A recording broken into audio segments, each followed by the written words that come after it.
अच्छा, विदुषी थोड़ी उसका नाम, छोटी सिमरन।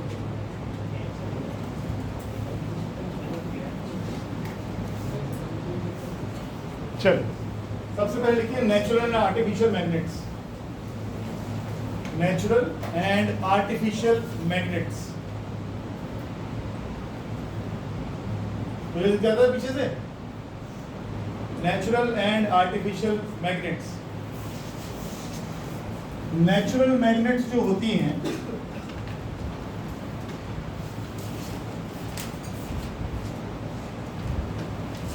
ये होते हैं पोर्स, और दूसरा दे आर नॉट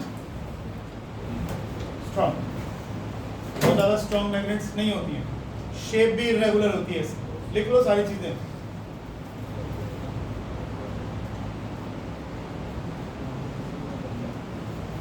लद्दाख में पहाड़ भी है, उसको मैग्नेटिक हिल बोलते हैं। उसमें गाड़ी खड़ी करते हो, धीरे धीरे गाड़ी हल्की हल्की ऊपर चढ़ती है। ऐसा नहीं कि रफ्तार दौड़ रही, लेकिन ये खींचता है ऊपर की तरफ। ठीक है, मैग्नेटिक हिल। तो नेचुरल मैग्नेट्स है वहाँ पर। और जो आर्टिफिशियल मैग्नेट्स होती हैं वो स्ट्रॉन्ग होती हैं और रेगुलर शेप की होती हैं। नीचे लिख लेना, आर्टिफिशियल मैग्नेट्स स्ट्रॉन्ग और रेगुलर शेप।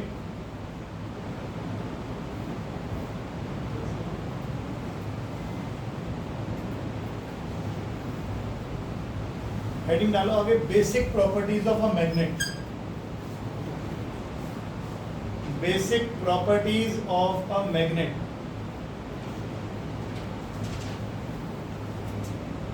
इसके आगे लिख लो, बुक से पढ़ लो, 8-10 लाइन छोड़ देना और बुक से लिख लेना। तो 7th क्लास में पढ़ी थी वही है, पढ़ रहा हूँ, मैं बता रहा हूँ कि क्या क्या होता है। मैग्नेट हमेशा मैग्नेटिक सब्सटेंस को अट्रैक्ट करती है।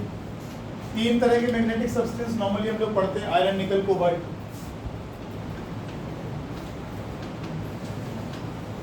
ये मैग्नेटिक सब्सटेंस है, कोई भी मैग्नेट होगी वो इन तीनों को अट्रैक्ट करती है। ठीक है ना, पहली प्रॉपर्टी होगी। दूसरी हो गई, जब इसको आप सस्पेंड करोगे, ऐसे हवा में लटकाओगे, तो हमेशा एक पर्टिकुलर डायरेक्शन में ही पॉइंट करती है। हमेशा पर्टिकुलर डायरेक्शन में ही पॉइंट करती है। कभी मैग्नेट को ऐसे कर दो फिर वैसे हो जाएगी, फिर ऐसे कर दो फिर ऐसी हो जाएगी। इससे निकल क्या पता लगता है? इससे क्या पता लग रहा है कि हर बार यूं क्यों होनी है? नहीं, हर बार यूं ही सस्पेंड क्यों हो जाती है? धागे से मैंने लटका दिया, मैं इसको ऐसे छेड़ देता हूँ, फिर ऐसे हो जाती है, फिर ऐसे कर देता हूँ, फिर ऐसे हो जाता है। ऐसा क्या हो रहा है इसके अंदर? ऐसे बार बार इधर को ही खड़ी हो जाती है। किसका नॉर्थ पोल? ऑब्वियसली एक नॉर्थ होगा एक साउथ होगा, तो लेकिन ये यूं ही क्यों हो रही है?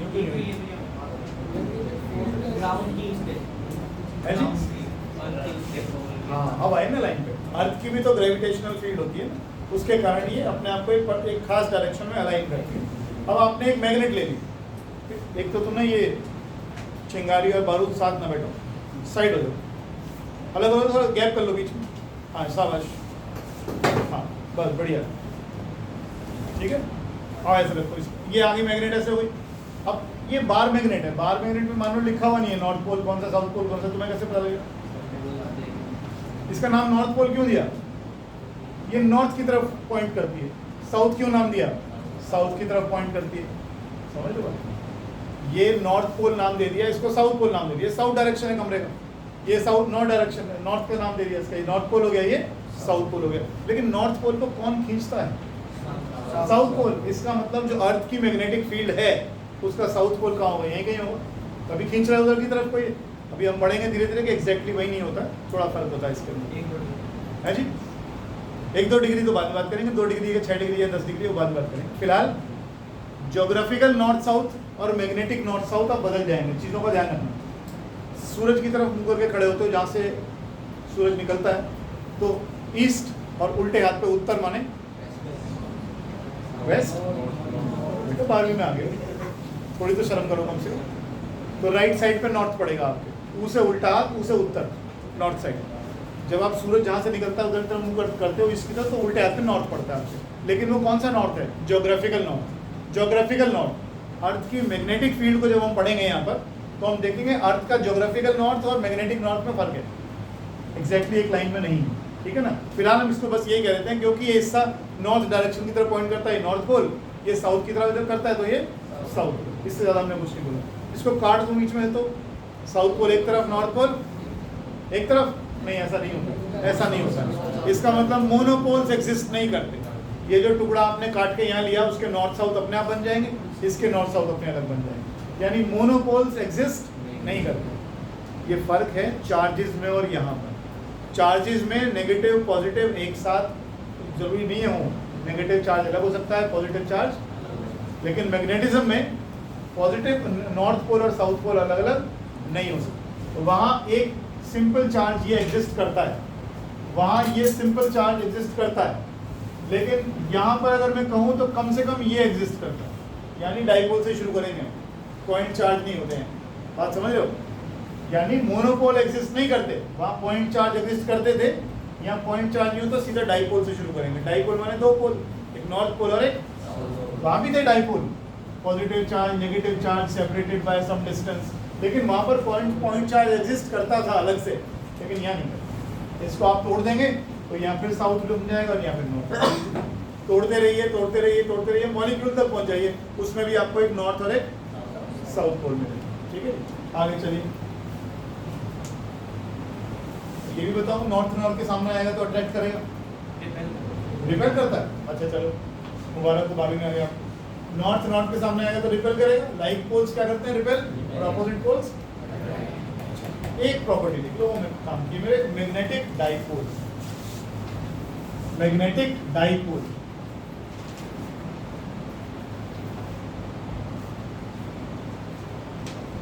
a magnet can be called magnetic dipole. A magnet can be called a magnetic dipole because it has two poles.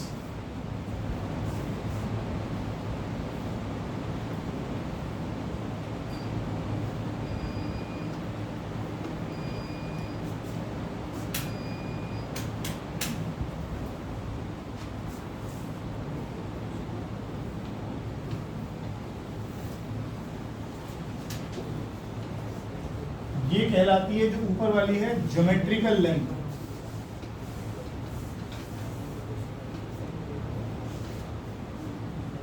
ये है ज्योमेट्रिकल लेंथ के एक्चुअल में कितनी बड़ी मैग्नेट है, ये है मैग्नेटिक लेंथ।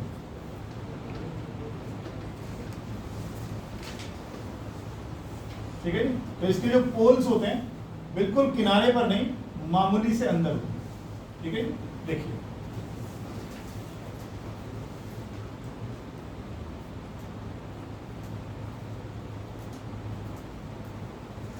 और अगर मैं मैग्नेटिक लेंथ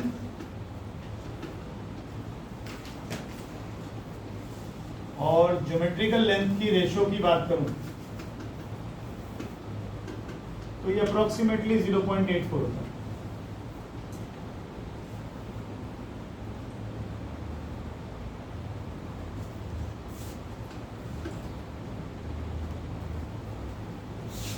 डाइपोल का, मैग्नेटिक डाइपोल मोमेंट का फॉर्मूला क्या हुआ करता था? डाइपोल मोमेंट का फॉर्मूला क्या था? ईदर चार्ज इनटू उनके बीच का distance 2a, q into 2a लिखते थे वहां पर आप। यहाँ पे कौन सा फर्क आ गया? यहाँ पर भी जो डाइपोल मोमेंट आएगी वो आएगा m into 2l, एक पोल की स्ट्रेंथ इनटू इनके बीच का डिस्टेंस। यहाँ क्या करते थे, एक चार्ज की स्ट्रेंथ या मैग्नीट्यूड इनटू इनके बीच का डिस्टेंस। सेम आप देखोगे 3-4 आर्टिकल्स के फॉर्मूले लिखवाऊंगा, डिट्टो सेम, फर्क नहीं जरा सा। एक्सियल लाइन, इक्वेटोरियल लाइन, सबके फॉर्मूले सेम है, थोड़े से बस सिंबल से अलग है। 2l क्या आ गया? मैग्नेटिक लेंथ आ गया। m क्या आ गया? लिख लो, m क्या है? Pole strength of the magnet. m क्या है? Pole strength of the magnet.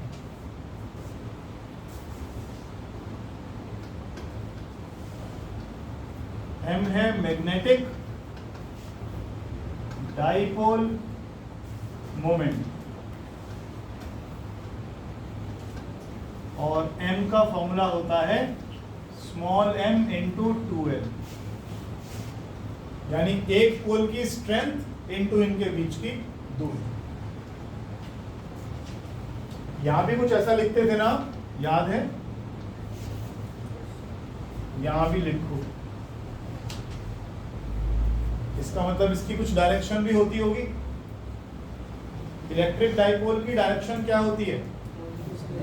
इस P की डायरेक्शन क्या थी डाइपोल मोमेंट की?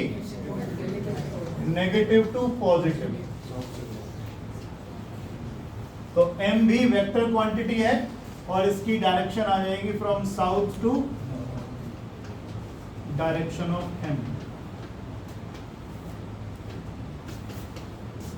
साउथ, ये मैंने वेक्टर लगा दी गलती से, sorry, south to south.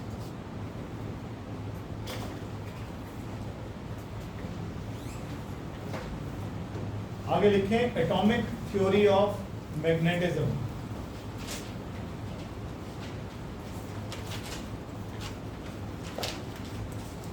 Atomic theory of magnetism.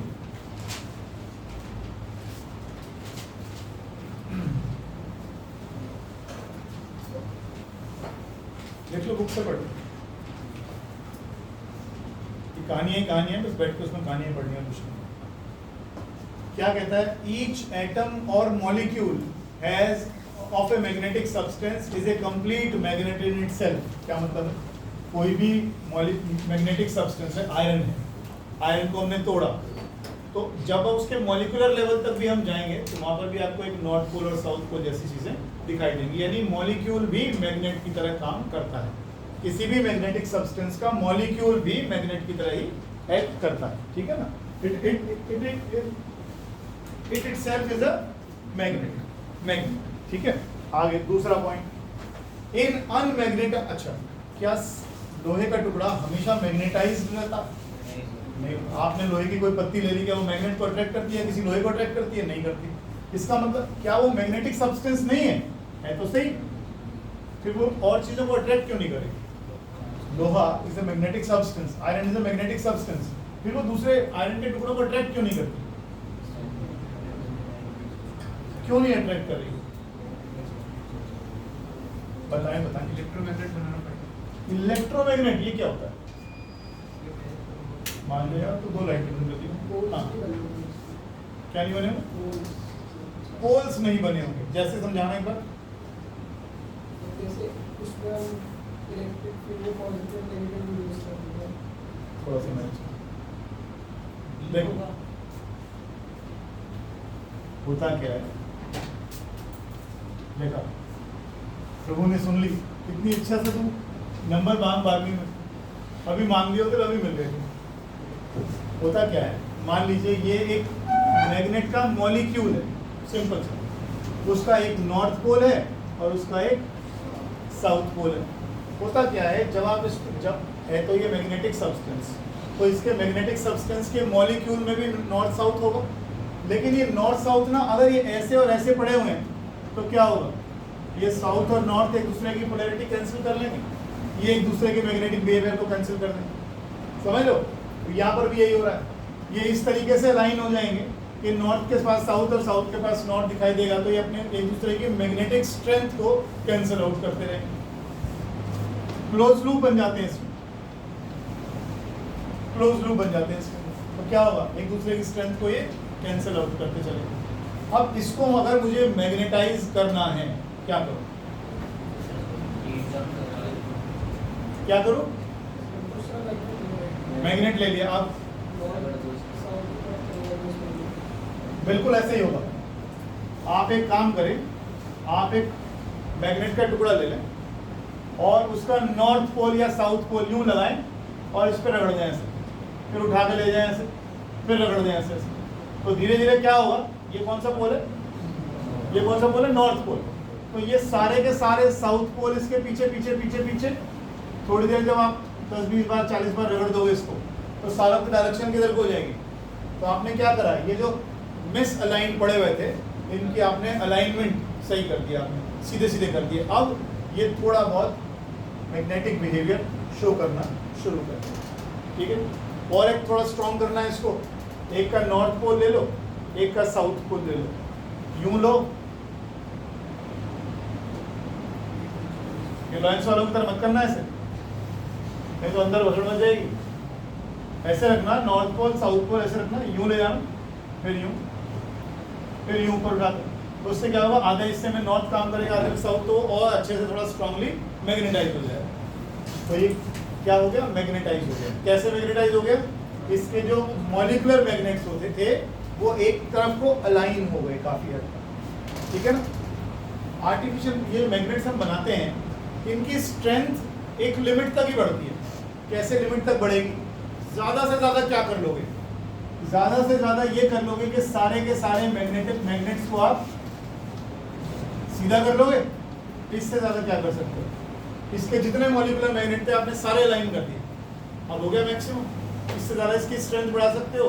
नहीं बढ़ा सकते। इसका मतलब हमारे को ये एक लिमिट तक ही यूज कर पाएंगे हम, इसको ज्यादा यूज इसका नहीं हो पाएगा। कई बार देखते हो बहुत बड़ी वो आजकल गाड़ी का स्क्रैप यार्ड होते हैं, गाड़ी का, और वहाँ कचरे हुए बिल्कुल ये गाड़ी खराब पड़ी हुई है, इनको इधर से उधर उठा के कैसे फेंकते हैं?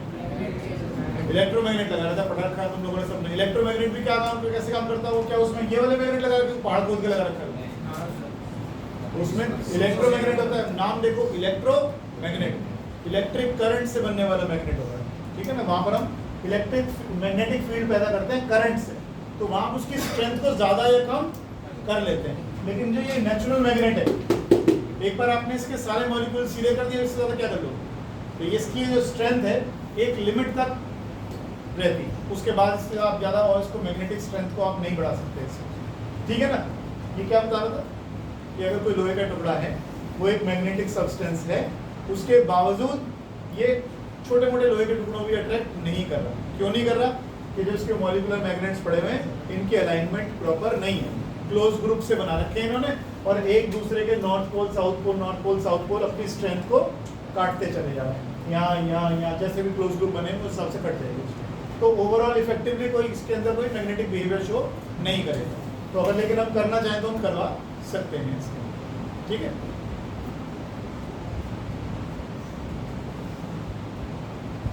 अगर कोई मैग्नेट ऐसी स्थिति में है, क्या मैं दोबारा ऐसा कर सकता हूँ उसको? ये मैग्नेटाइज्ड है, क्या मैं इसको डीमैग्नेटाइज कर सकता हूँ? कैसे करूँ? ऐसे ऐसे क्या करूँ? ऐसे छोड़ दो सर, ऐसे छोड़ दो। बड़े बड़े मैग्नेटाइज डीमैग्नेटाइज हो जाएगा। सर शॉक कर दिया, हीट कर दो। हाँ, इसको जोर से हथौड़ा मारो, खींचो, 2-4 बार हैमरिंग करोगे तो दाएं बाएं हो जाएंगे। या इसको गर्म करो, गर्म करो, जैसे आप इसकी हीटिंग करोगे इसकी काइनेटिक एनर्जी बढ़ेगी मॉलिक्यूल्स के, ये फिर ऐसे ऐसे, ठीक। और तो कोई तरीका नहीं सर, और कोई तरीका नहीं। आगे चलिए, magnetic field lines, magnetic field lines. और एक चीज देख रहे हो, ये जो डायग्राम बनाई हुआ है, ये नॉर्थ साउथ पास आते जा रहे हैं। देखो ये देखो, ये देखो, ज्यादातर जब आप मैग्नेट यूज करते आए हो बचपन में भी, ज्यादातर कीलें कहाँ चिपकती थी? इस हिस्से में। ज्यादातर कहाँ चिपकती थी? इस हिस्से में। बीच में क्या हो रहा है? बीच में जो मॉलिक्यूलर मैग्नेट है उसके नॉर्थ साउथ करीब आ गए, तो वहाँ मैग्नेटिक बिहेवियर का वीक पड़ गया। ज्यादातर जो मैग्नेटिक स्ट्रेंथ दिखाई देती है वो आपको पोल्स पर ही दिखाई देती है। क्या बोला? पोल्स पर दिखाई देती। मैग्नेटिक फील्ड लाइंस बिल्कुल वैसी है जैसे इलेक्ट्रिक फील्ड लाइंस होती है। नॉर्थ पोल से निकलेंगी, शाहरुख खान, ये आसान है, और यूं घूम के साउथ पोल में, और अंदर साउथ से नॉर्थ। ये बस ध्यान रखना, ये कंटिन्यूअस होती हैं, जबकि इलेक्ट्रिक फील्ड लाइंस पॉजिटिव से निकलकर नेगेटिव पे खत्म हो जाती है ना। इनका स्टार्ट पॉइंट भी था, एंड पॉइंट भी था, लेकिन ये कंटिन्यूअस है। ये इसका स्टार्ट पॉइंट भी कोई नहीं है और इसका एंड पॉइंट। नॉर्थ पोल से निकलेंगी, साउथ में एंटर करेंगे और अंदर साउथ से नॉर्थ करेंगे। क्लियर चीज? इलेक्ट्रिक फील्ड लाइन की प्रॉपर्टी क्या पड़ी थी कि फील्ड लाइंस के ऊपर, फील्ड लाइंस क्या होती हैं? इलेक्ट्रिक फील्ड लाइंस क्या होती हैं? These are the paths straight और curve tangent to which at any point gives the direction of electric field same. ये किसकी डायरेक्शन देती हैं? मैं फिर बोल दूं, पहले भी मैंने बोला था, इलेक्ट्रिक लाइंस ऑफ फोर्स गलत शब्द है। इलेक्ट्रिक लाइंस ऑफ फोर्स गलत शब्द है। मैग्नेटिक लाइंस ऑफ फोर्स गलत शब्द है। ये फोर्स की लाइन नहीं है, ये फोर्स की लाइन नहीं है। ये मैग्नेटिक फील्ड लाइंस हैं, वो इलेक्ट्रिक फील्ड लाइंस होती थी। अगर हम उसके ऊपर टेंजेंट डालेंगे तो वो मैग्नेटिक फील्ड की या इलेक्ट्रिक फील्ड की डायरेक्शन देती हैं, फोर्स की डायरेक्शन नहीं देती। तो ये फोर्स की फील्ड लाइंस नहीं है, ध्यान रखिएगा इस बात में। These are the paths which may be straight or curved, tangent to which at any point gives the direction of magnetic field. Force नहीं, force नहीं, force नहीं, field, magnetic field. ठीक? इलेक्ट्रिक फील्ड लाइंस एक दूसरे को कभी cut करती थी? नहीं, क्योंकि जिस पॉइंट पर अगर वो कट करेंगे तो टेंजेंट डालूंगा तो इलेक्ट्रिक फील्ड की दो डायरेक्शन, ऐसे यहाँ पर मैग्नेटिक फील्ड लाइन एक दूसरे को कट नहीं करती, क्योंकि अगर वो कट करेंगी तो जिस पॉइंट पर हम इंटरसेक्शन का पॉइंट है उस पॉइंट पर मैग्नेटिक फील्ड की एक ही पॉइंट पर दो डायरेक्शन हो जाएंगी, जो कि पॉसिबल नहीं। सेम प्रॉपर्टी आ रही है, आगे चलो।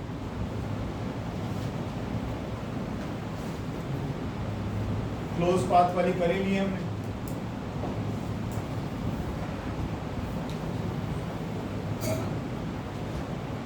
एक छोटी सी लाइन ऐड कर दो बस। Magnetic field at a point, पिछली बार भी तो पढ़ा था आपने ये बात को, जहां पर इलेक्ट्रिक फील्ड लाइन ज्यादा होती है वहां पर फील्ड की स्ट्रेंथ कैसी होती है? ज्यादा होती है। बस वही लिख पा रहा। चलो लिख लो, एक लाइन तो लिख लो। Magnetic field at a point may be defined as magnetic field lines per unit area. Magnetic field lines per unit area. इसके नीचे 6-7 लाइन छोड़ देना। जो प्रॉपर्टीज ये इंटरसेक्शन वाली है, ये वाली है, वो आपको लिखनी है। उन चीजों पर मैं टाइम नहीं खराब कर रहा, जो तुम्हें ऑलरेडी मालूम है।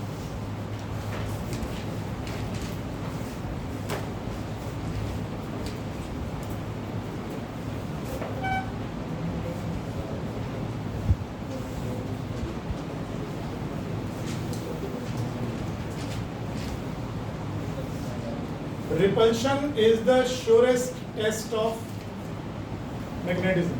कैसे? बुक में लिखा हुआ है repulsion is the surest test of magnetism. कैसे?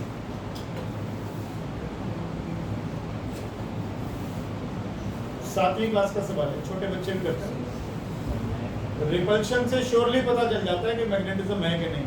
सर क्योंकि अट्रैक्शन तो ग्रेविटेशन फोर्स मुझे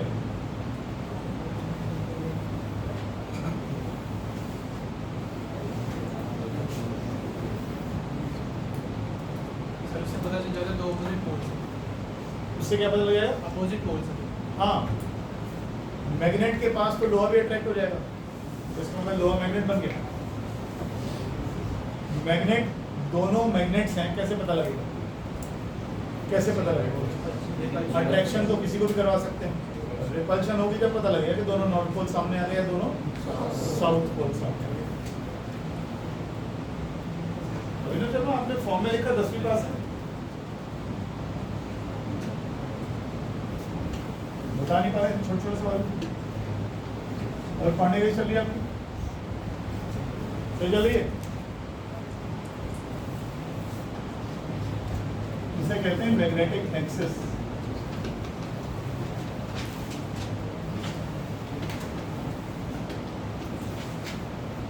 ये सिलेबस में नहीं है आपके फॉर्मूले, जो बहुत साल से चेक कर लेना, मैं लिखवा देता हूँ आपको, इस साल है कि नहीं है।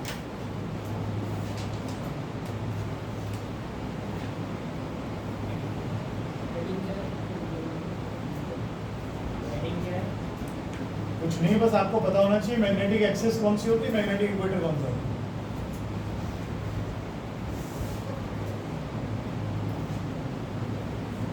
आगे लिखना Coulomb's law of magnetic force.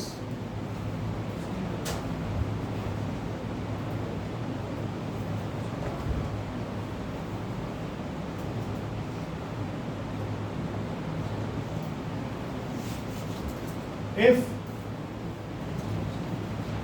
QM1 and लिखो, if QM1 and QM2 पर हमने पोल स्ट्रेंथ का सिंबल क्या लिखा है देखने पर? M ही लिखा था ना, तो इसको बस फिर वही लिख लो, वही लिख लो, इसको छोड़ो, बुक के हिसाब से नहीं करो।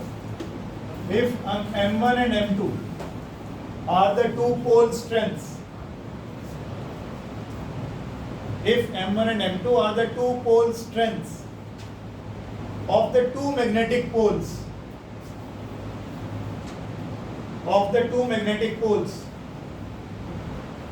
which are r distance apart, small r distance apart, then the force between them is given by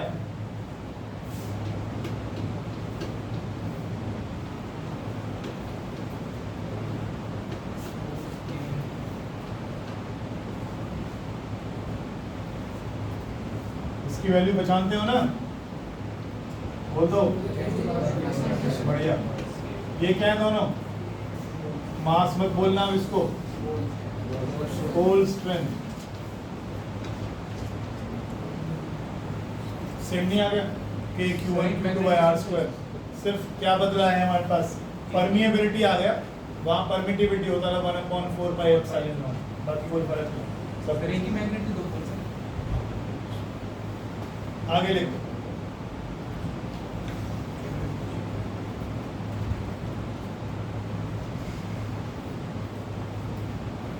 इस चैप्टर में तो बहुत कुछ काट दिया इन्होंने।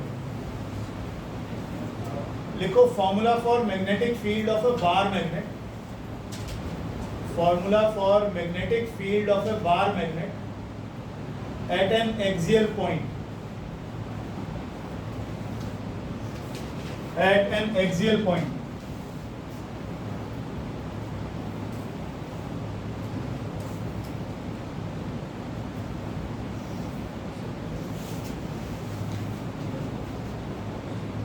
ये एक्सिस आ गई और इस एक्सिस पर आपको मैग्नेटिक फील्ड की स्ट्रेंथ निकालनी है, ठीक है जी।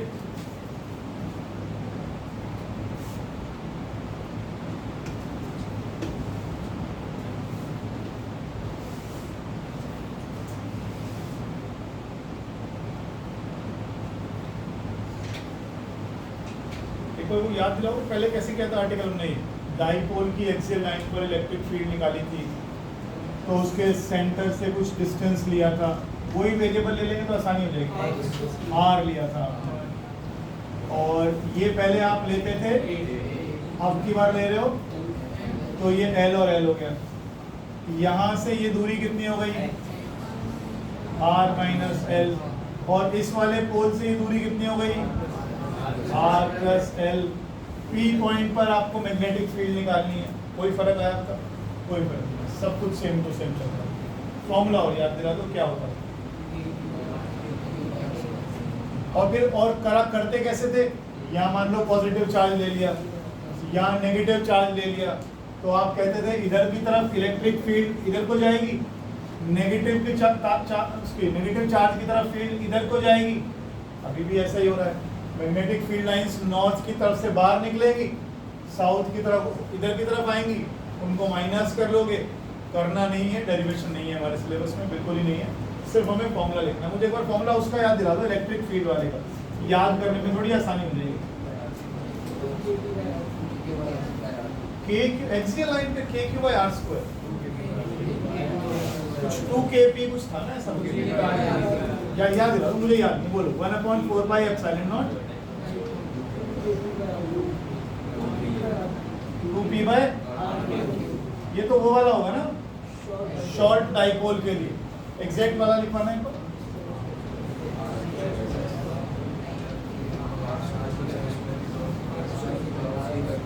देख लो एक बार, कॉपी में कर लो, याद हो जाएगा इस बार। कुछ डाउट सा लग रहा है, चेक करो, देख लो, नोट्स लिए बैठे हो। शॉर्ट डाइपोल का तो ठीक है तुम्हारा, और इस बार भी हम कुछ नया नहीं करने वाले। आंसर अगर शॉर्ट के लिए लोगे तो यही आएगा।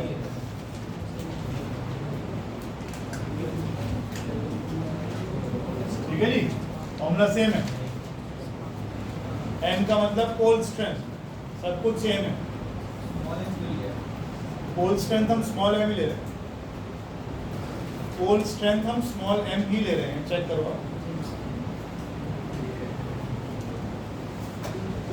अरे याद आया, बोलो ना, बोलो। 2PR माइनस प्लस बोल रहे थे अभी, minus R square minus A square की पावर होल स्क्वायर, ये था।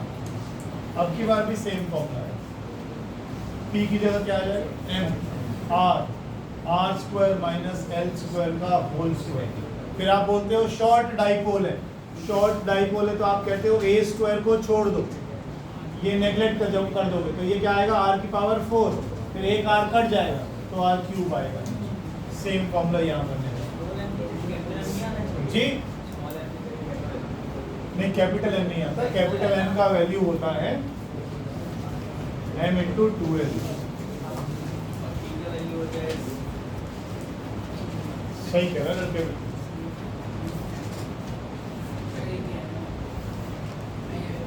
बढ़िया। चलिए करो जल्दी से, ठीक है बिल्कुल, वो गलत नहीं कह रहा है। मैग्नेटिक डाइपोल मोमेंट आएगा, पहले था electric dipole moment. Small M हम क्या ले रहे हैं, मैंने वो बुक से उठा के लिख दिया था, स्मॉल एम बुक में स्मॉल एम लिया हुआ है। हम पोल स्ट्रेंथ ले रहे हैं स्मॉल एम को और डाइपोल मोमेंट ले रहे हैं कैपिटल एम, तो 2m/r³। एक चीज और निकाल लो, नेक्स्ट फॉर्मूला लिखो, दोनों लिख लेना, मैं फिर कह रहा हूं दोनों लिख लेना, याद करने में आसानी हो जाएगी। ये इलेक्ट्रिक फील्ड वाले केस में करा, ये मैग्नेटिक फील्ड वाले केस में करा।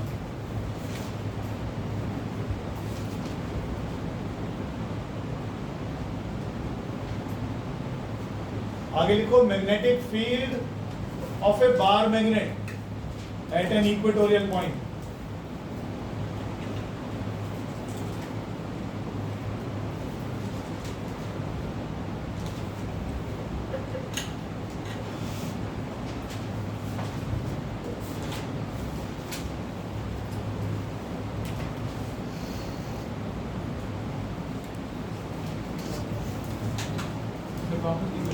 बराबर, वापस बोलने के लिए मैग्नेटिक फील्ड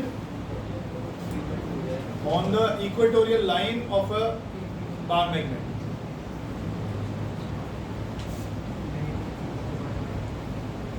इस पर डायरेक्शन बता दो। किस वाले में, पिछले वाले में वही जैसे पहले थी। अरे डाउट ही मत रखो, उसमें क्या हुआ करती थी, नॉर्मल वाली नॉट से पॉजिटिव टू नेगेटिव होती थी, क्या उल्टा, मैं भूल सा गया कुछ बताना, नेगेटिव से पॉजिटिव होती थी, और फिर इक्वेटोरियल लाइन पे क्या होती थी, सर पॉजिटिव से नेगेटिव होती थी इसमें, इसमें पॉजिटिव से नेगेटिव होती थी, मतलब नॉर्मल जो इलेक्ट्रिक फील्ड की होती है, और इक्वेटोरियल लाइन पे नेगेटिव उल्टा होता था। यार तुम लोग ना कंफ्यूजन भी रखते हो। देखो ना, उससे क्या फर्क पड़ेगा, पॉजिटिव नेगेटिव में कहा रखता हूं। देख, ये तेरे दो डाइपोल वो आ गए पोल्स, इलेक्ट्रिक फील्ड कहाँ निकालनी है, यहाँ, ये पॉजिटिव है तो फील्ड किधर को जाएगी, इसकी फील्ड किधर को जाएगी, कौन यहाँ पर ज्यादा पास है, तो ये वाला वेक्टर ज्यादा बड़ा आएगा, तो नेट फील्ड किधर को आएगी, नेगेटिव से पॉजिटिव। लेकिन जब तुम इक्वेटोरियल लाइन पर लेता था तो पॉजिटिव चार्ज की फील्ड इधर आए ना, नेगेटिव भी वैसे ऐसे निकलता, कैसे निकलता, सर नेगेटिव ऊपर से साइड आएगी, नेगेटिव की साइड तुम्हें पता है फर्स्ट टाइम तुम्हारे स्कूल में निकल आते ही क्या करूं, बोलो, पॉजिटिव में वैसे इलेक्ट्रिक फील्ड ऐसे, नेगेटिव की तरफ, तो इलेक्ट्रिक फील्ड का एक नेट किधर बनेगा, क्या डायरेक्शन हुई, पॉजिटिव से नेगेटिव। तो इक्वेटोरियल लाइन पर तो नॉर्मल वाली आती है इलेक्ट्रिक फील्ड के बराबर, लेकिन एक्सियल लाइन पर उल्टी आती है। ठीक है, यहाँ भी ध्यान रखिए ऐसा।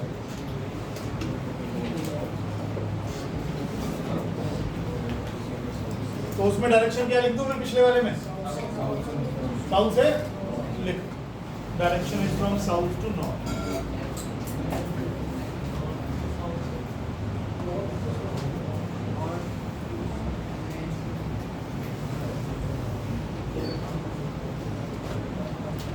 देखना जरा इसका आंसर क्या बनना चाहिए। इलेक्ट्रिक फील्ड वाले फॉर्मूले से कंपेयर करके बताओ ये आंसर क्या आना चाहिए। देखो जरा,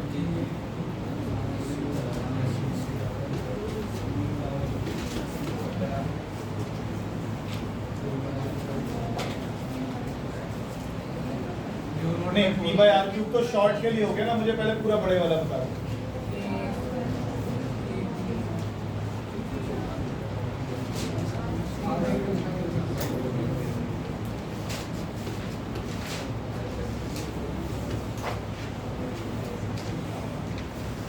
थोड़ा फर्क है, कोई बात नहीं, कुछ ज्ञान नैनीताल की झील में भी बह गया होगा।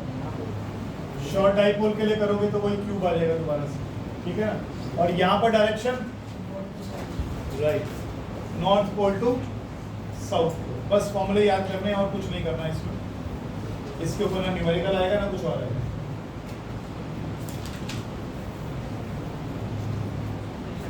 अब आगे शुरू करें। ये दोनों आर्टिकल्स नहीं है आपके सिलेबस में,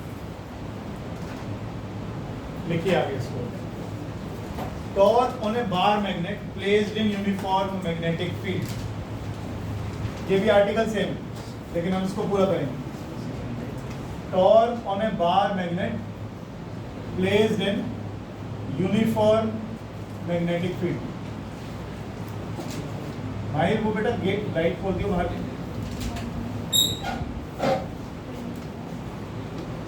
बस थैंक यू।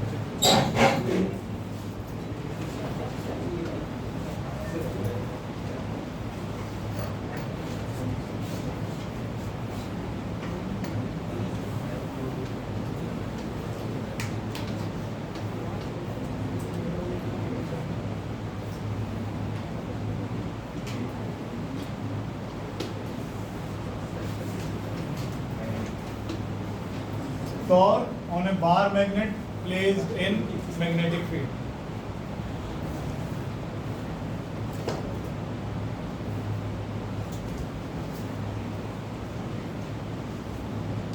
सेम करा था ना डाइपोल में भी हमने। पॉजिटिव चार्ज पर फोर्स लगी थी उधर को QE, इस पर लगी थी माइनस QE, तो इन्होंने नेट टॉर्क बना दिया था। फोर्स जीरो हो गई थी, सेम टू सेम। देखिए ज़्यादा वही का वही करेंगे। इस बार फोर्स कितनी लगा दूं ये बता दो।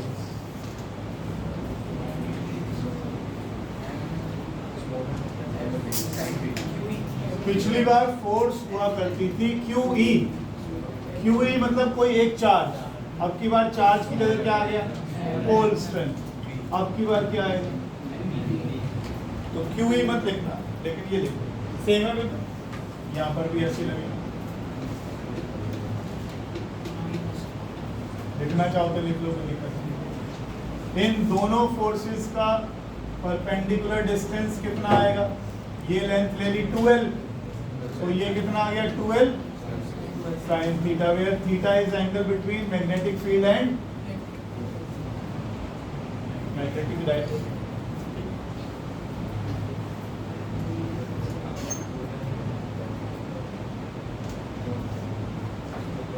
इसका फॉर्मूला क्या था? दोबारा बोल देना। m इंटू और डायरेक्शन क्या थी? South to north. Magnetic dipole moment, जो डाइपोल की स्ट्रेंथ बताता है। आगे लिखें, a magnet of dipole moment capital M, a magnet of dipole moment capital M is placed in uniform magnetic field B. A magnet of dipole moment M, magnetic dipole moment M, is placed in uniform magnetic field B vector.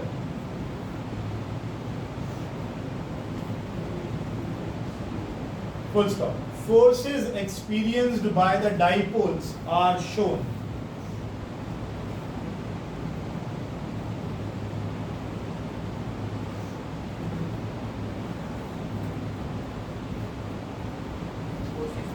Forces experienced by the poles are shown in the figure.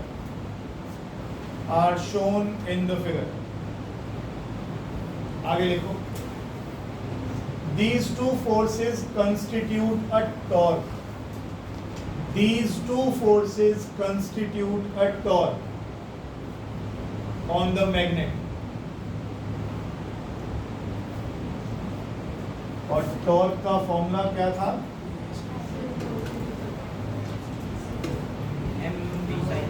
छोटा M बड़ा है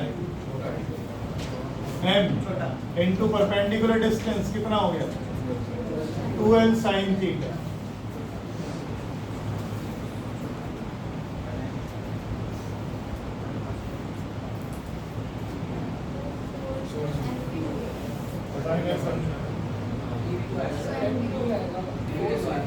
क्योंकि मुझे तो याद आ रहा है P E sine theta होता था और एम भी आएगा. क्या फॉर्मूला होता था? इधर फोर्स और इनटू परपेंडिकुलर डिस्टेंस. इधर फोर्स आ गया एम बी इनटू परपेंडिकुलर. आगे बताओ निकल यार. किस किस को ले लूं? एम और 2l को एक साथ कंबाइन कर लूं तो क्या बनेगा? M B sine theta cross product आ जाएगा.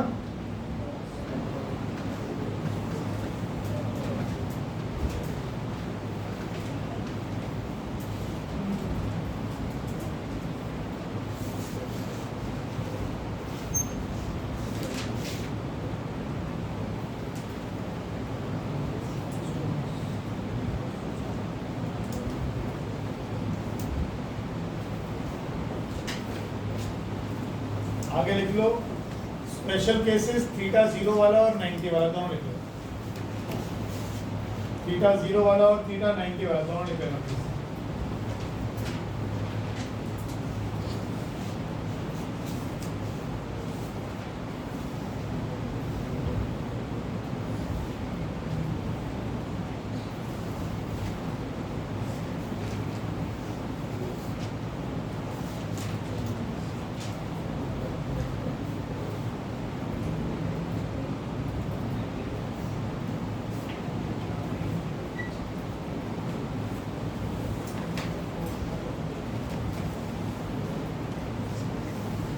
कैपिटल एम की यूनिट्स क्या होंगी? लिख लेना एक बार जरा.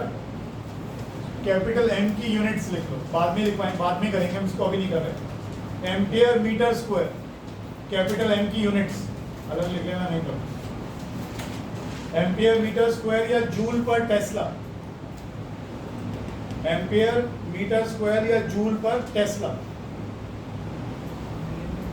अभी आ जाएगा 2 मिनट बाद. आई क्या बल्कि लिख लिया. अब यहां से मैग्नेटिक डाइपोल मोमेंट की जरा यूनिट निकाल के देखना क्या आती है. यहां से मैग्नेटिक डाइपोल मोमेंट की यूनिट निकाल के देखना क्या आती है.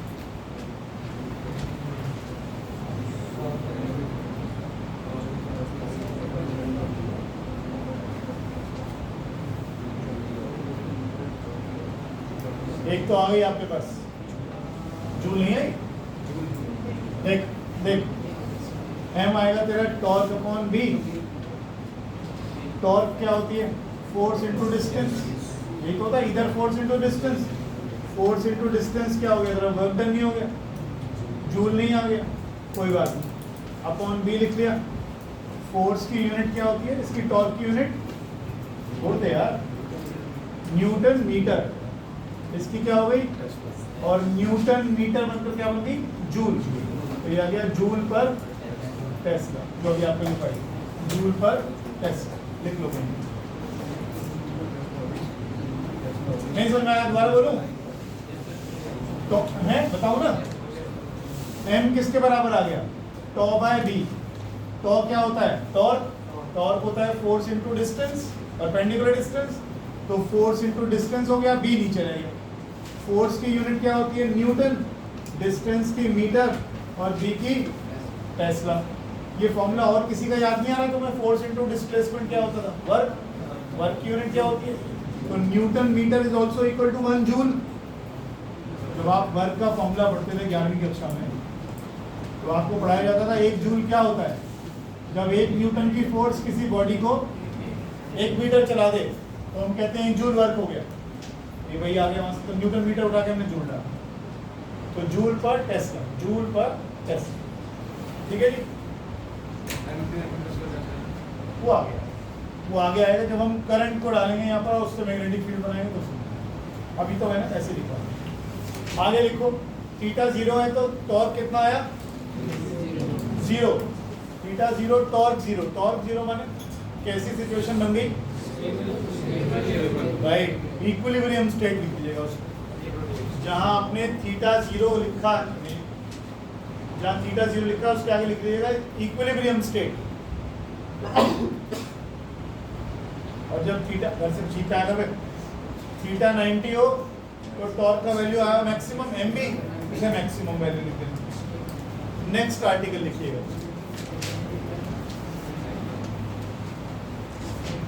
Potential energy of a dipole. Same article है जैसे पहले बताया, कुछ फर्क नहीं है। पहले आपने क्या किया था,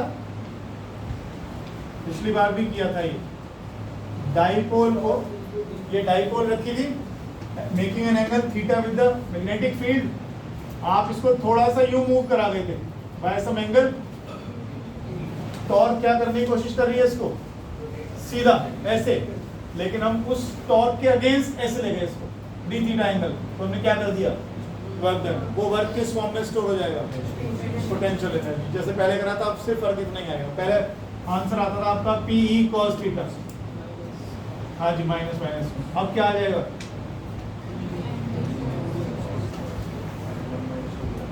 सेम आएगा, कोई फर्क नहीं आएगा। लिखें आर्टिकल, लिखें, बस ये फिगर बना रहे।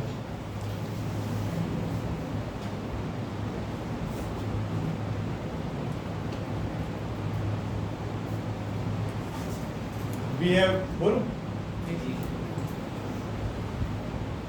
have placed a magnetic dipole. We have placed a magnetic dipole of dipole moment capital M. We have placed, कैसे कुछ हो रहा है? We have placed a magnetic dipole of magnetic dipole moment M in uniform magnetic field B. In uniform magnetic field B.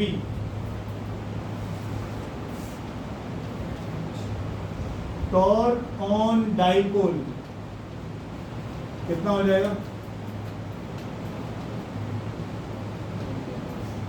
M B sine theta, cos कहां से आ गया, M B sine theta.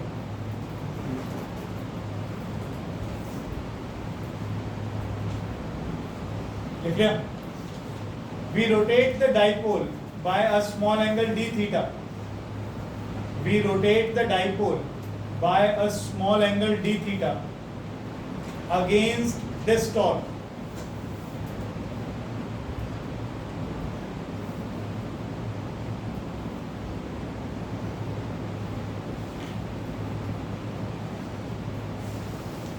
Work done for this. Work किसके बराबर होता है, F S cos theta, F, बोलो,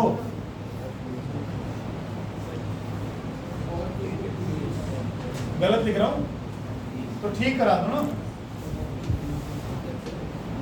मैं लिख ही नहीं रहा, तुम ही बोलोगे जब लिखूंगा, टॉ डी थीटा, ठीक, और टॉ की वैल्यू है एम बी साइन थीटा देती, देख लिया। आगे चल, ये कहाँ लिख लिया होगा, आगे बोलो। Therefore, total work done in rotating the dipole. Therefore, total work done in rotating the dipole from angle theta 1 to theta 2.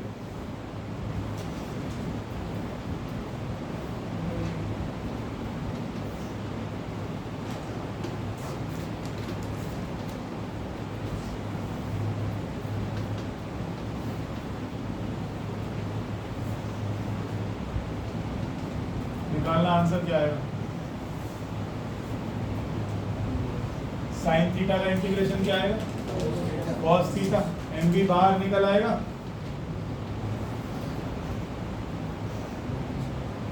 निकल जाएगा। प्लस कॉस होता है, माइनस कॉस होता है, माइनस कॉस थीटा। ये तो प्लस बोल रहे हैं सारे, निशा तो कॉस बोल रही। आप समझिएगा क्या होता है? माइनस साइन थीटा का इंटीग्रेशन होता है प्लस कॉस थीटा का। अच्छा कह रही, ठीक करो भाई। करा नहीं क्या तुम लोगों ने अभी तक इंटीग्रेशन? कोई बात नहीं, नैनीताल में भेजा था।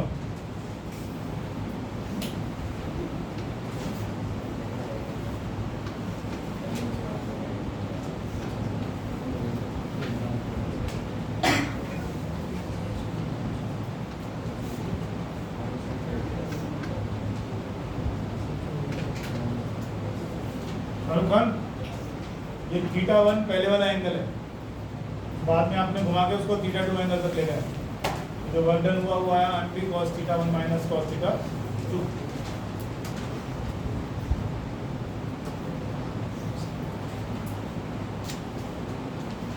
अब देखो स्पेशल केस, जल्दी करो फटाफट। एक चीज और देखो। वी जनरली टेक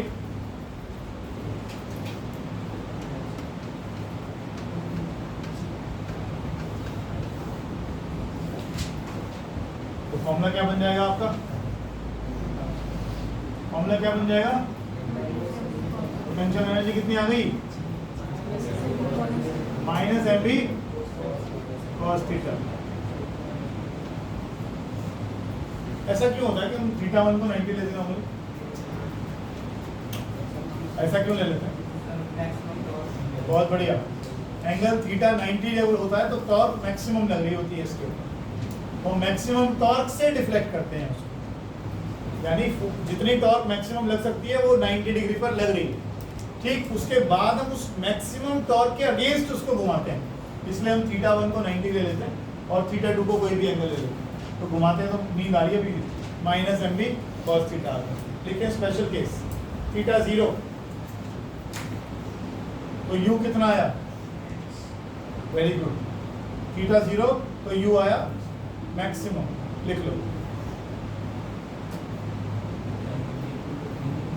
कुछ और आ रहा है क्या ईशान पर? ईशान गलत आ रहा है कुछ? माइनस एम बी आ रहा है तो मैक्सिमम वैल्यू आ रही है, क्या आ रही है? मिनिमम आ रही है यार, कुछ गड़बड़ हो। अरे सोते रहते हो, कुछ भी लिखवा दो जंगलियों। cos 0 होगा तो कितना होता है? cos 0 1। पोटेंशियल एनर्जी कितनी आएगी? Minus M B. नेगेटिव में मैक्सिमम आ रही है यानी मिनिमम आ रही है, लिखो मिनिमम वैल्यू। सिस्टम इक्विलिब्रियम में तब होगा जब उसकी पोटेंशियल एनर्जी सबसे कम होगी। ध्यान रखिएगा, स्टेबल सिस्टम्स की पोटेंशियल एनर्जी बहुत कम होती है। हर सिस्टम अपनी पोटेंशियल एनर्जी को मिनिमाइज करने की कोशिश करता है। तो ये आई माइनस में। दूसरा लिखो थीटा 90। थीटा 90 तो यू 0 हो ही गया, लिख लो। और थीटा 180 यू हो गया plus M B maximum value.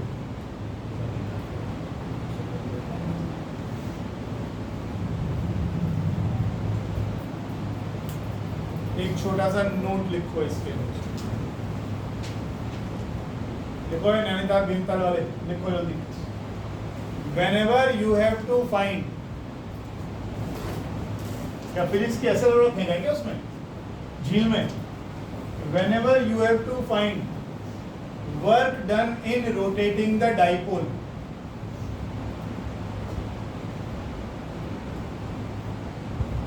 whenever you have to find work done in rotating the dipole, always use this formula.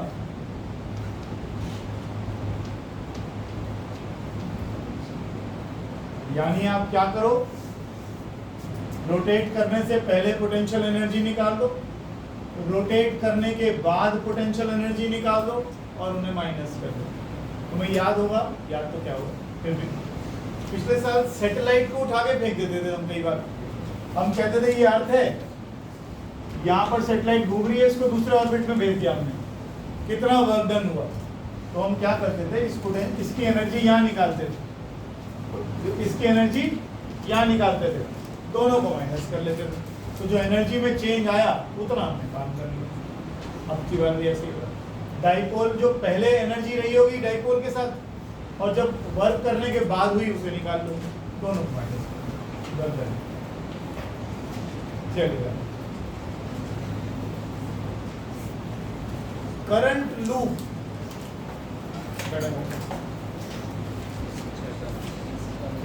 चलो 2-3 मिनट ब्रेक ले लो, 2-3 मिनट ब्रेक ले लो।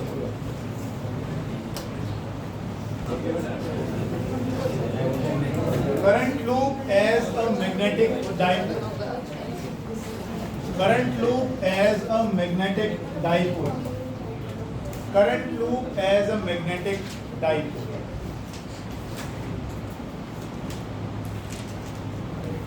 देखिए, अगर मेरे पास कोई करंट लूप है, इधर देखो प्लीज। अब ब्रेक दे दिया मैं तुम्हारे कहने से। ये हमारे पास आ गया कोई करंट लूप, इसमें करंट इस तरफ जा रहा है, ये ऐसे हॉरिजॉन्टल करंट क्यों ऐसे चलता है। अगर मैं करंट की डायरेक्शन में उंगली मोड़ दूंगा तो मैग्नेटिक फील्ड ऐसे जाएगा। इसमें ऊपर वाला पोल क्या बन जाएगा, नॉर्थ, नीचे वाला पोल क्या बन जाएगा, साउथ। तो ये भी तो डाइपोल की तरह काम ही कर रहा है। आर्टिकल का नाम है current loop as a magnetic dipole. Dipole क्या है, जिसके दो पोल होते हैं, इसका एक नॉर्थ पोल है और इसका एक साउथ पोल है। ठीक है, बनाइए। एक मिनट, अगर ये लूप में करंट ऐसे घूम रहा है, थोड़ा बताइएगा प्लीज। लूप वाले बच्चे इधर इधर, ये करंट ऐसे घूम रहा है, सॉरी हाँ, करंट ऐसे घूम रहा है। मैग्नेटिक फील्ड इधर कोई ऊपर को, ऊपर वाला पोल, नीचे वाला मैग्नेटिक मूवमेंट की डायरेक्शन, मैग्नेटिक मूवमेंट की डायरेक्शन साउथ से नॉर्थ किधर को होनी चाहिए, ऊपर की तरफ। ये समझ में आ रही है? करंट ऐसे घूम रहा है, करंट की डायरेक्शन में उंगलियां मोड़ दी तो मैग्नेटिक फील्ड गई ऊपर को। तो ये नॉर्थ पोल हो गया, जैसे फील्ड लाइंस निकली। ये साउथ पोल हो गया, तो ये नॉर्थ, ये साउथ, ये नॉर्थ, ये साउथ। और साउथ से नॉर्थ किसकी डायरेक्शन होती है, एम की। एम वेक्टर कहाँ हो जाएगा,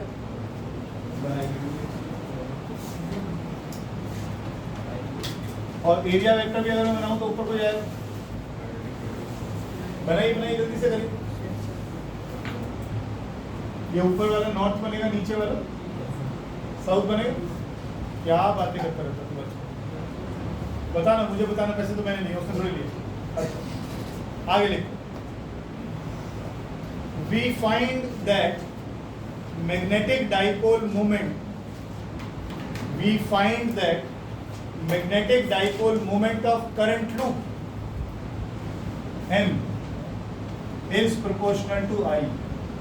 It is proportional to A. So M is proportional to,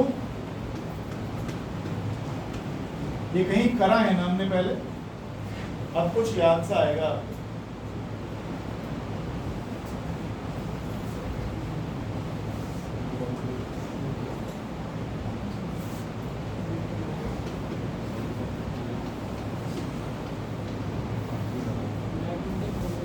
अभी 1-2 दिन पहले कर आए।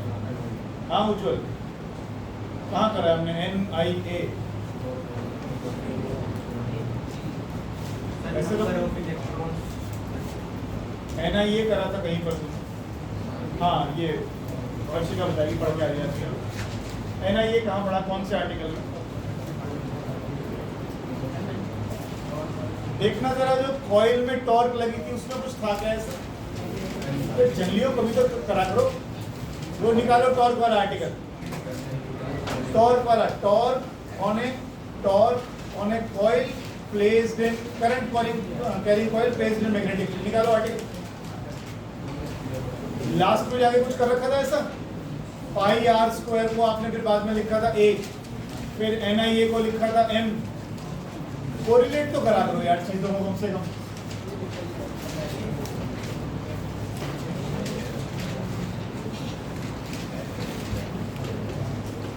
याशिका याद है कि नहीं? अब याद आ गया। तो मैग्नेटिक मोमेंट जो होता है वो 3 चीजों पर डिपेंड करता है। इसमें कितने टर्न्स हैं, जितने टर्न्स उतनी स्ट्रॉन्ग मैग्नेटिक फील्ड, जितना स्ट्रॉन्ग करंट उतनी ज्यादा मैग्नेटिक डाइपोल मोमेंट, और जितना बड़ा एरिया उतना बड़ा स्ट्रॉन्ग, उतना ज्यादा स्ट्रॉन्ग डाइपोल मोमेंट। तो एम हो गया NIA। कहा था कि नहीं टॉर्क में, याद दिलाओ मुझे क्या लिखा था वहां पर।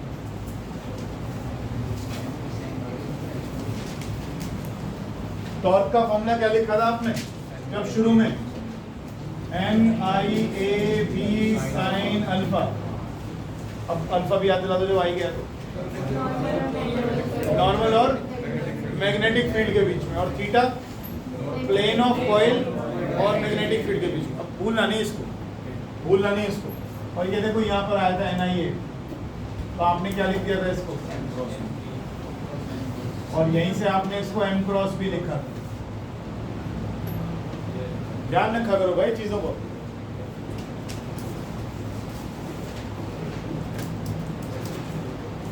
वेक्टर लगाओ इसके ऊपर, इसकी वही डायरेक्शन है जो एरिया वेक्टर की डायरेक्शन है।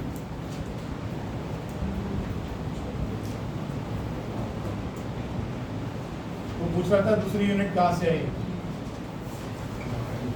एम का फॉर्मूला क्या है तेरा अभी, NIA या IA, ये किस में होता है, किसकी यूनिट बता, एम्पियर, इसकी यूनिट बता, क्या बन गई, एम्पियर मीटर स्क्वायर। और अभी कौन सी लिख कर आए थे पहले वाली हम, joule per Tesla, joule per Tesla, और दूसरी यूनिट हो गई एम्पियर मीटर स्क्वायर। दोनों याद रखिएगा, ampere metre square, joule per tesla. किसकी यूनिट है, magnetic dipole moment, capital M।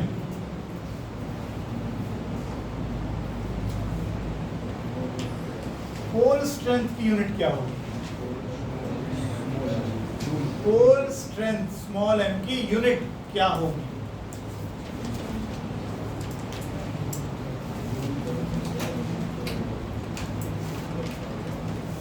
Capital M किसके बराबर था, तो स्मॉल m किसके बराबर आ गया, इसकी अभी लिख कर आए हो एम्पियर मीटर स्क्वायर, और नीचे क्या आ गया, क्या यूनिट बन गई, लिख लेना अच्छे से, ध्यान से भूलना नहीं। पोल स्ट्रेंथ की यूनिट आ गई एम्पियर मीटर, और डाइपोल मोमेंट की हो गई जूल पर टेस्ला और एम्पियर मीटर स्क्वायर। एम्पियर में AMP नहीं आता, AM स्क्वायर लिखा जाएगा।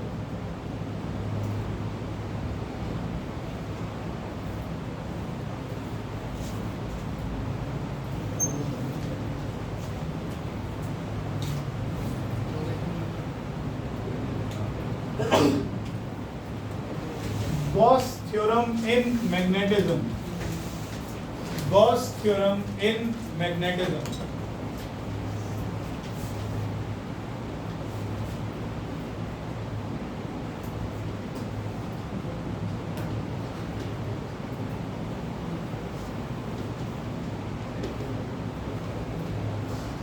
निशा, गॉस थ्योरम में इलेक्ट्रोस्टैटिक्स क्या था बोलिए प्लीज।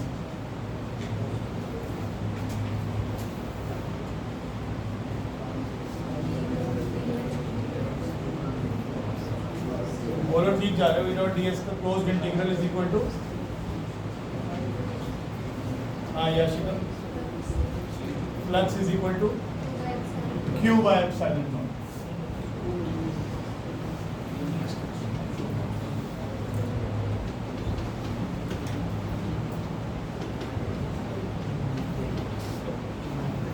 लिखो इसको भी।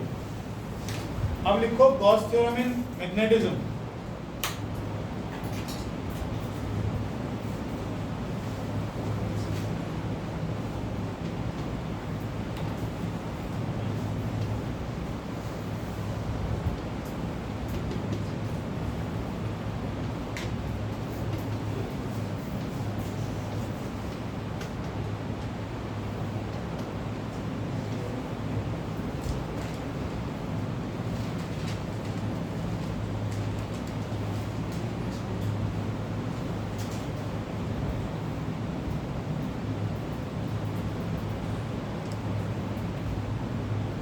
Results from above, results from above।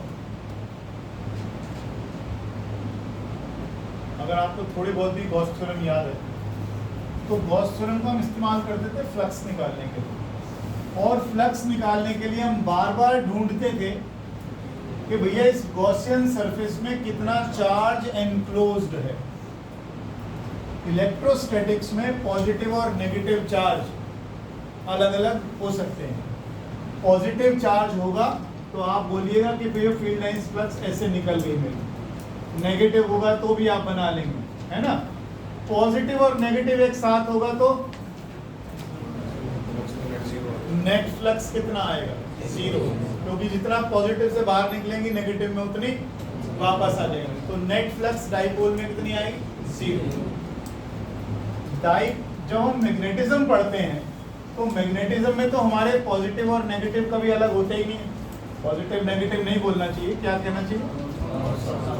जब नॉर्थ और साउथ अलग हो ही नहीं सकते तो इसका मतलब अगर मैं कोई गॉसियन सरफेस बनाऊंगा भी तो उसमें नॉर्थ साउथ तो इकट्ठे ही आएंगे। ऐसा तो है नहीं कि नॉर्थ रख दिया या साउथ रख दिया, अगर नॉर्थ रख दूंगा तो फील्ड लाइंस बाहर को निकल गई, या साउथ रख दिया तो साउथ फील्ड लाइंस अंदर को आ गई। जब भी आएगा एक साथ ही आएगा, एक साथ ही आएगा तो 4 फील्ड लाइन बाहर निकलेगी, 4 फील्ड लाइन अंदर एंटर कर जाएंगी। तो नेट फ्लक्स कितनी आएगी, 0। इसीलिए आपने लिखा V dot ds is equal to 0, पहली लाइन। इससे पता लगता है कि भैया कभी भी मोनोपोल्स एग्जिस्ट नहीं करते, कि अकेला नॉर्थ एग्जिस्ट कर गया या अकेला साउथ एग्जिस्ट कर गया। पहली line, no monopoles exist, no magnetic monopoles exist.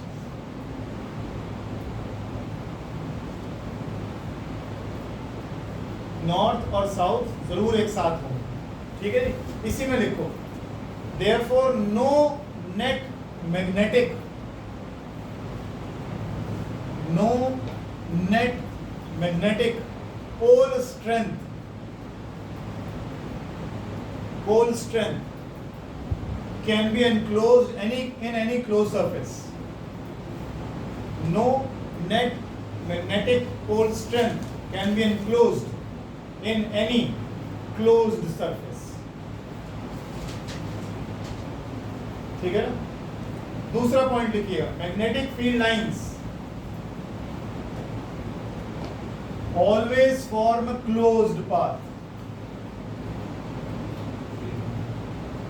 Magnetic field lines always form a closed path, that is flux entering a closed surface. Flux entering a closed surface is equal to flux leaving that surface.